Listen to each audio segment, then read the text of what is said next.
Hello everyone, कैसे हैं आप सब। तो जब से मैंने वो वीडियो बनाई थी कि how to get a professional job as an international student in Canada, एक क्वेश्चन बार बार मेरे डीएम्स में हाईलाइट हो रहा है कि एक्चुअली मुझे एज एन इंटरनेशनल स्टूडेंट एक प्रोफेशनल जॉब कैसे मिली। तो आज की वीडियो में हम उसी बारे में बात करेंगे कि मेरी जर्नी क्या रही, ओवरऑल मेरा एक्सपीरियंस क्या था और मेरे हर्डल्स क्या थे। तो बिना टाइम गवाए चलिए इस वीडियो को शुरू करते हैं। इंडिया में ऑलरेडी मेरे पास एक बैचलर्स डिग्री थी, that was in hospital administration and I also worked almost like 3-4 years in health care industry there. And as I said many times before कि मैं कभी भी उस एक्सपीरियंस को वेस्ट होने देना नहीं चाहती थी। कनाडा में लैंड करने के बाद मुझे एक पार्ट टाइम जॉब मिल गई थी एक कन्वीनियंस स्टोर पे, but still it was like hitting in my head कि अब कैसे मैं जल्दी से जल्दी अपनी हेल्थ केयर इंडस्ट्री में स्टेप इन करूं, चाहे एज अ कैजुअल पोजीशन ही मैं क्यों ना ज्वाइन करूं। अभी कैजुअल पोजीशन क्या होती है और ये वीडियो में किस वीडियो के बारे में बात कर रही हूँ उसका लिंक आपको डिस्क्रिप्शन बॉक्स में मिल जाएगा। अगर आप लोगों में से किसी ने नहीं देखी है तो मेक श्योर आप उस वीडियो को देखें, वो बहुत हेल्पफुल है। अगर आपके पास भी कोई प्रोफेशनल एक्सपीरियंस है और आप भी यहाँ पे आने के बाद अपनी प्रोफेशनल जॉब लेना चाहते हैं तो मैं यहाँ पे किसी को जानती नहीं थी, कोई कॉन्टैक्ट्स नहीं थे मेरे। जो भी बने थे अपनी यूनिवर्सिटी से मेरा एक फ्रेंड सर्कल बनना शुरू हुआ था। तो बट मुझे यहाँ पे आने के बाद पता चला कि नोवा स्कोशिया जहां मैं रहती हूँ वहां पे एक गवर्नमेंट अथॉरिटी है, नोवा स्कोशिया हेल्थ अथॉरिटी, जो यहाँ की हेल्थ इंडस्ट्री को रेगुलेट करती है। तो वहां पे मैंने ऑनलाइन अप्लाई करना शुरू किया, अपना बेस्ट दिया रिज्यूमे को बनाने के लिए।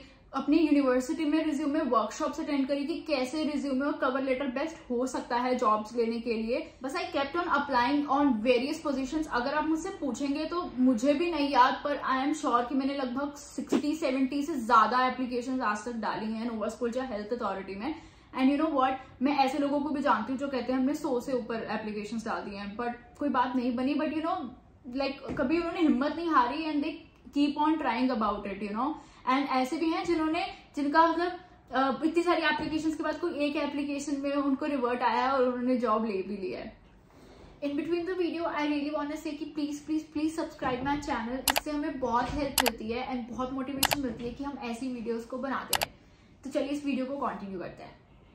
तो ऑनलाइन अप्लाई किया मैंने नोवा स्कोशिया हेल्थ अथॉरिटी में। साथ ही साथ यहाँ पे कुछ प्राइवेट ऑर्गेनाइजेशंस थी, जैसे होम केयर थे, उसमें कुछ एडमिनिस्ट्रेटिव पोजीशंस थी, वहां मैंने अप्लाई किया। तो कहने का मतलब है कि मैं ऑनलाइन बहुत एक्टिवली अप्लाई करती थी पोजीशंस में। एक चीज जो मेरे साथ थोड़ी सी अलग थी वो ये थी कि I keep on talking to people about it, you know. जो लोग यहाँ पे मेरे से बहुत पहले आए हुए हैं, जो यहाँ पे जिनका अच्छा फ्रेंड सर्कल है और जो यहाँ पे लोगों को जानते हैं, इवन चाहे वो एक कैब ड्राइवर हो, चाहे वो मेरे कस्टमर्स हो, चाहे जिससे मैं पहली बार मिली हूँ, कोई भी। बट ये जो इच्छा थी मेरी हॉस्पिटल इंडस्ट्री में काम करने की, वो मैंने सबके सामने रखी, क्योंकि मैं कहीं से भी एक लीड अगर मुझे मिल जाए तो मैं वो छोड़ना नहीं चाहती थी। तो मैं हमेशा इसके बारे में किसी से बात करती रहती थी। कोई ऐसा कस्टमर जिसके गले में मुझे हेल्थ केयर का ID कार्ड मिल जाता था, उसको भी नहीं छोड़ा मैंने। एक बहुत, लेकिन मेरी जो अप्रोच थी वो ऐसी अप्रोच थी that I want to gain knowledge about it. It was really not like that कि आपके पास जॉब है अब आप मुझे भी जॉब अप्लाई करके दो। वो बहुत अजीब लगता था मुझे। बट मैं हमेशा उनको ऐसे पूछती थी कि आपने ये जॉब कैसे ली, क्या आपके पास कोई टिप्स हैं, कोई ट्रिक्स हैं इस चीज के, कुछ अगर आपके पास है बताने को, शेयर करने को, तो प्लीज डू टेल मी। और मुझे ऐसे भी लोग मिले जिन्होंने मुझे अपना ईमेल प्रोवाइड किया और उन्होंने मुझे बोला कि आप अपना रिज्यूमे और अपना कवर लेटर मुझे इस ईमेल पे शेयर कर देना and they can help me और they can check with their HR if they have any vacancy for me. मैंने सबको ईमेल किया एंड जस्ट बिलीव मी और नॉट, मुझे किसी से रिप्लाई नहीं आता था, यू नो। बट वो एक जेस्चर था जो मुझे एकदम से खुश कर देता था। Okay finally I got that email. मैं घर जाती थी, दोबारा अपने रिज्यूमे को प्रिपेयर करती थी, दोबारा देखती थी कि कुछ बेस्ट अगर मैं क्या कुछ चेंजेस कर सकती हूँ, एंड देन मैं उन्हें सेंड करती थी एंड मुझे कोई रिवर्ट ही नहीं आता था।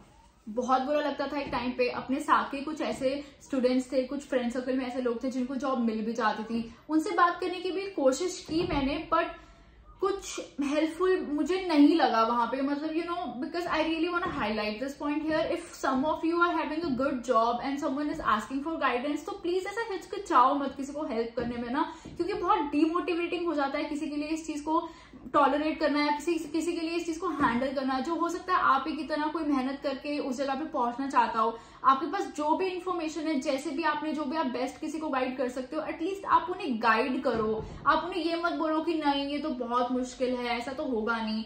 ये मैं क्यों बोल रही हूँ, क्योंकि ऐसा मेरे साथ हुआ था।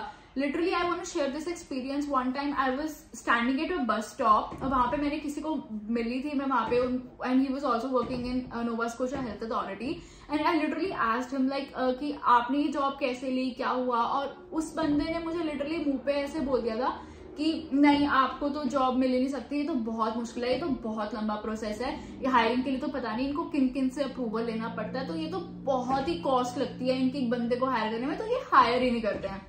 जब उसने मुझे ऐसे बोला, एंड मतलब जब बस स्टॉप से मेरे घर की ऑलमोस्ट 5 मिनट की वॉक थी, and I was literally in tears about it कि यार लिटरली क्या मैं नहीं ले, क्या मैं सच में ये जॉब नहीं ले पाऊंगी, क्या ये इतना मुश्किल है. उसने मुझे ऐसे क्यों बोला, मतलब कैसे लोग हैं जो गाइड भी नहीं करना चाहते.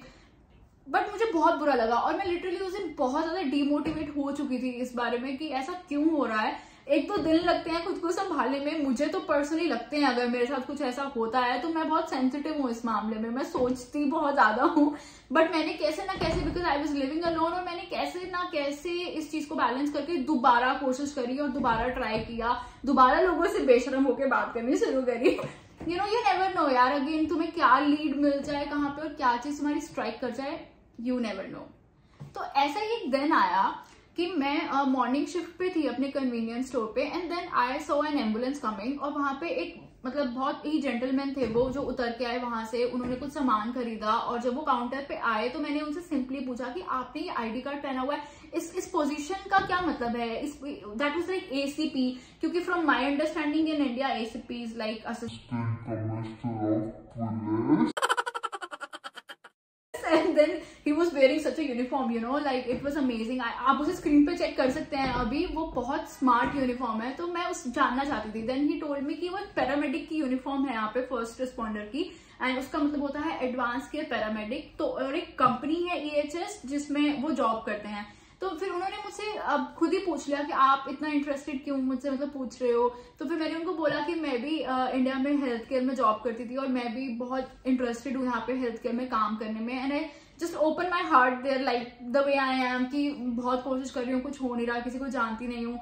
And he also gave me an email ID. उन्होंने बोला कि इस ईमेल ID पे मेरा नाम लिख के एक रिज्यूमे सेंड कर देना. मैंने कहा ठीक है. और फिर उसके बाद जब मैं घर पहुंची तो वो वीकेंड था, यहाँ पे लोग वीकेंड पे अक्सर काम नहीं करते हैं. तो I was wondering that should I send the email और नो, कहीं ऐसा तो नहीं कि मेरा ईमेल थोड़ा नीचे चला जाएगा और मुझे वो हो सकता है कोई देखे ना उस ईमेल को.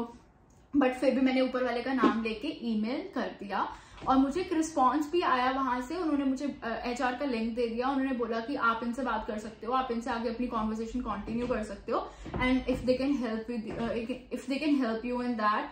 तो फिर मैंने HR से बात करनी शुरू करी, बट उन्होंने मुझे बोला कि you have to commute to Halifax now, because I was living in Sydney at that time, and they want me to move to Halifax for the job, and because I was a student, and वो मुझसे कुछ हुआ नहीं, तो बात कुछ बनी नहीं, बात दब गई ओवरऑल. बट काफी वीक्स तक ये कॉन्वर्सेशन चलती रही, बहुत मैंने फॉलो अप ईमेल्स लिए, बट ओवरऑल ये बात बनी नहीं.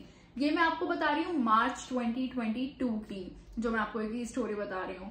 बट और ऐसा ही सबको पता है कि IRCC ने अक्टूबर में 2022 में रूल्स चेंज कर दिए थे, and then I was like now this is the best time, I should now actively put more efforts about it now, and also I can apply for full time positions. तो मैंने उस HR को, मतलब सिर्फ मैं बैठी थी, apply तो मैं करती थी, तो one day I was wondering कि क्यों ना मैं उस HR को दोबारा रीच आउट करूं. तो जब मैंने उस HR को रीच आउट किया तो वो ईमेल बाउंस हो गया. आई थिंक उस HR ने जॉब छोड़ दी थी, कंपनी छोड़ दी थी, तो वो ईमेल पहुंचा ही नहीं उनकी तरफ. तो but I got that primary email जो उन्होंने मुझे दिया था initially, and that guy was on really good position. तो मैंने दोबारा उनको ईमेल किया कि मतलब थोड़ा सा ऐसा लग रहा था कि वो सोचेंगे कि कैसे मतलब बार बार एक रैंडम ईमेल आ रहा है इतने टाइम बाद. तो बट मैंने उसी ईमेल पर रिवर्ट किया कि I talk to you almost 8-9 months back, and now I am looking for a job, I can work full time, just tell me if you can guide something on that. तो फिर उन्होंने फिर से मुझे HR को revert किया, और आप मानोगे नहीं, अक्टूबर नवंबर से ऑलमोस्ट जनवरी फरवरी निकल गया, अप्रैल निकल गया, मई आ गया, बट कुछ बात नहीं बनी. मैं हर 2-3 हफ्ते में फॉलो अप लेती थी, HR को रिवर्ट करती थी. बहुत बार मेरे जो ईमेल्स थे वो स्पैम में भी गए थे, मुझे ये HR ने खुद बताया कि आपके ईमेल स्पैम में जा रहे थे. फिर मैंने उस HR को लिंक्डइन पे ढूंढा, मैंने उन्हें लिंक्डइन पे मैसेज किया कि मैं आपको ईमेल्स कर रही हूँ, कुछ है क्या मुझे बताओ. And then you know like I never met her in person, पर उसके दिमाग में मेरा एक नाम आ गया था कि कोई ऐसी लड़की है जो हर दूसरे तीसरे हफ्ते ईमेल कर रही है, फॉलो अप ले रही है जॉब्स के लिए, और हम लोग मतलब हमेशा से ऐसे बोलते हैं कि कुछ होगा तो हम आपको बताएंगे, पर रोज एक ईमेल आता है हर वीक किसी एक लड़की का। तो जब एक्चुअली वहां पे एक ओपनिंग आई और मैं उस टाइम पे इंडिया में थी, and then she reach out to me through email and she said कि एक ओपनिंग है, आप इस पे अप्लाई कर सकते हो। तो जब मैंने उस ओपनिंग को खोला और जब मैं वहां पे अप्लाई करने लगी तो मैंने उसको बताया कि इस पोजीशन में मैंने ऑलरेडी अप्लाई कर दिया है। तो आप समझ सकते हो कि मैं इस लेवल पे एक्टिवली अप्लाई करती थी, चाहे कहीं से कुछ आ रहा है या नहीं आ रहा। तो फिर उसने बोला कि ओके ठीक है, and then she said that okay if you apply and then I let the people know that you have also applied for this, and I was like okay fine. And then एक online test होता था इस position के लिए, मैं आपको position भी बताती हूँ। Position is for communication officer in emergency health services. तो it is like emergency health services basically एक एम्बुलेंस सर्विसेज प्रोवाइड करती है पूरे प्रोविंस में। ये एक ऐसी कंपनी है। कनाडा में क्या होता है कि जो एम्बुलेंस, जैसे हमारे इंडिया में एक हॉस्पिटल की अपनी एम्बुलेंस होती है अगर पेशेंट कहीं ट्रांसपोर्ट करना होता है, यहाँ पे ये कंपनी है EHS जो गवर्नमेंट के साथ काम करती है और पूरे हॉस्पिटल्स में एम्बुलेंस सर्विस प्रोवाइड करती है। अगर पेशेंट डिस्चार्ज हो रहा है या patient one hospital to another hospital transfer हो रहा है तो ये EHS हैंडल करता है। तो उसमें कम्युनिकेशन ऑफिसर की पोजीशन थी जहां पे मुझे अप्लाई करना था, और उसके लिए आपको एक स्पेशल सर्टिफिकेशंस भी चाहिए होते हैं जिसके बारे में मुझे नहीं पता था। तो जब उन्होंने मुझे एक ऑनलाइन टेस्ट दिया, मैं लगभग 2 बार आई थिंक उस टेस्ट में लिटरली फेल हुई थी, बट आई अगेन कि मैं अप्लाई करती थी, लिंक आता था। तो इस बार मैंने बहुत कॉन्सेंट्रेशन के साथ, I was in Chandigarh at my brothers place at that time, और मैंने वो टेस्ट किया। 3 घंटे का टेस्ट था, मैंने वो दिया। सेम डे मेरे पास कॉल आ गया इंटरव्यू के लिए। थैंकफुली मेरा इंटरव्यू भी वर्चुअली उन्होंने लिया। ऑलमोस्ट 40 मिनट्स का इंटरव्यू था। बहुत सारे 7-8 क्वेश्चन उन्होंने पूछे इसके बारे में, मेरे प्रीवियस एक्सपीरियंस के बारे में, क्वालिफिकेशंस के बारे में, कि अगर मैं स्ट्रेस लेती हूँ तो उसको मैं कैसे हैंडल करती हूँ, इन सब चीजों के बारे में। तो लंबा इंटरव्यू था and they gave me all the details कि ठीक है आपको यहाँ पे आना पड़ेगा, हम आपको यहाँ पे काम दिखाएंगे, क्योंकि उनके लिए ये बहुत इंपॉर्टेंट था कि आप एक स्ट्रेसफुल कंडीशन में काम करते हो, because emergency health are the one of the first responders here. जैसे पुलिस होती है, फायर होती है, वैसे पैरामेडिक्स को भी यहाँ पे फर्स्ट रिस्पॉन्डर्स माना जाता है कि अगर कोई इमरजेंसी होती है तो you will be calling 911 and they will direct you to us कि अब इनको रिस्पॉन्ड करना है। तो इसके लिए उनके लिए बहुत इंपॉर्टेंट था कि हमारे यहाँ पे जो स्टाफ आए वो कोई स्ट्रेस ना हो, उनकी मेंटल हेल्थ ठीक रहे। इसलिए दे मेक श्योर कि मैं यहाँ पर आऊं, यहाँ पे आके एनवायरमेंट देखूं, काम कैसा है, and if I agree to proceed and then we can go for formalities and reference check. और इस वीडियो के थ्रू अगर आप लोग मेरे को देख रहे हो, रवीश सर और Ashwin sir, thank you so much. आप लोगों ने मेरा इतना अच्छा रेफरेंस दिया, you said all the good words about me and it was done successfully. And Ravish sir मेरे इंचार्ज थे सीके बिरला हॉस्पिटल में, और अश्विन सर वहां पे HR हेड थे। And then of course Tony ने भी मेरा बहुत अच्छा रेफरेंस दिया यहाँ पे। टोनी का तो आपको पता ही होगा कौन है, आपने मेरी पिछली वीडियोस में जिक्र सुना होगा उनके बारे में। वो मेरे मैनेजर थे, जिन्हें नहीं पता इस बारे में, जहाँ कन्वीनियंस स्टोर पे मैं जॉब करती थी वहां पे वो मेरे मैनेजर थे। तो इसके बाद उन्होंने मुझे ऑफर लेटर रिलीज किया और ऐसे मुझे ये जॉब मिली। तो मतलब आप समझ सकते हो कि ये जर्नी जो है वो बहुत ऊपर नीचे रहती है और बहुत डिफिकल्ट होती है, पर इसमें टेक अवे सिर्फ यही है, keep on trying, try your best, keep on applying, keep on talking to the people, अपने कॉन्टैक्ट्स बनाओ, लोगों से बात करने से हिचकिचाओ मत, कहीं विजिट करने से हिचकिचाओ मत। एक चीज मैं इसमें बताना भूल गई कि मैंने बहुत सारे ऐसे जॉब फेयर्स भी अटेंड किए थे जहाँ पे नोवा स्कोशिया हेल्थ अथॉरिटी का काउंटर लगा होता था। देवर लाइक कि जिसको जॉब अप्लाई करनी है वो यहाँ आके अपना रिज्यूमे ड्रॉप कर सकता है। तो ये भी मैंने काम किया था। कोई उम्मीद मैंने नहीं छोड़ी थी, जहां पे मुझे जो भी लीड मिलती थी मैं सबसे बात करती थी, हर जगह अप्लाई करती थी, as long as someone is not asking for money, because scam भी होते हैं एंड देयर लाइक कि ओके इस पे अप्लाई करो, तुम्हें बहुत अच्छी सैलरी वाली जॉब मिलेगी and then they will ask for the money first. तो never ever apply for these situations, as long as someone is not asking you for the money, just don't apply on that, okay? Otherwise keep on applying everywhere, you can find job at Facebook, LinkedIn, career beacon, everywhere, like मतलब कहीं पे कोई उम्मीद मत छोड़ो, okay? तो इसी के साथ मैं इस वीडियो को एंड करती हूँ। आई होप मेरी बेस्ट विशेज हैं आप लोगों के साथ कि अगर आप लोग भी कहीं अप्लाई करना चाहते हैं और अगर आपका भी कोई टारगेट है ऐसे और आप भी एक हार्ड टाइम से जा रहे हैं तो all the best about it and I hope कि आप जो भी अचीव करना चाहते हो भगवान आपका बहुत बहुत साथ दे और जल्दी से आप उन चीजों को अचीव कर लो। अगर इस वीडियो से आपको थोड़ी सी भी हेल्प मिली है तो प्लीज मेक श्योर आप इस वीडियो को लाइक करें, अपने फ्रेंड्स एंड फैमिली के साथ शेयर करें और उन्हें भी मोटिवेट करें इस चीज के लिए।